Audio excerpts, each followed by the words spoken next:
Coinneal, the Irish word for candle. There is a beautiful Christmas tradition in Ireland of placing a lit candle in the front window, especially on Christmas Eve, as a gesture of welcome. Rooted in Ireland's Christian heritage, the Coinneal Morna Nullag, the big Christmas candle, symbolised lighting the way for the Holy Family and was traditionally lit by the youngest member of the household.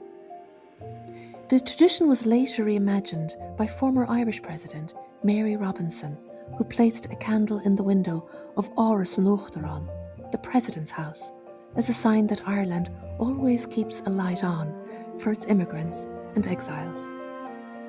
Today, with a global Irish diaspora of around 80 million, the candle has become a powerful symbol of home, of belonging, across distance and generations.